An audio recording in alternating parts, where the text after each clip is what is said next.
দাড়ি কাটেন কেন বাপ? কাটেন, এটা অভদ্রতা, অসুন্দর। পৃথিবীর কোন গবেষক, দার্শনিক, পণ্ডিত, বুদ্ধিজীবী, কাফের, মুশরিক, বেঈমান, ইহুদি, খ্রিস্টান, নাস্তিক, মুরতাদ, হিন্দু, বৌদ্ধ, পৃথিবীর কেউ, কোন গবেষক, আমি চ্যালেঞ্জ করলাম, কোন বুদ্ধিজীবী, কাফেরও আজ পর্যন্ত গবেষণা করে প্রমাণ করতে পারে নাই যে দাড়িওয়ালা চেহারার চাইতে শেবওয়ালা দাড়িবিহীন চেহারা সুন্দর, হ্যান্ডসাম।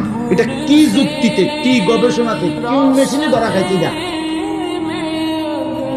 কথা বোঝেন নাই আপনি? আপনি কদ্দুর জানলে আমারে কদ্দুর দেখাইয়েন, এরপরে প্রমাণ যদি করতে পারেন তো জেনে আমার বিচার করণ দরকার, আমি হেনে যাবো বিচারে লেগে। দাড়িবিহীন চেহারার চাইতে দাড়িওয়ালা চেহারা লক্ষ কোটি গুণ বেশি সুন্দর, তুলনাই হয় না বেটা।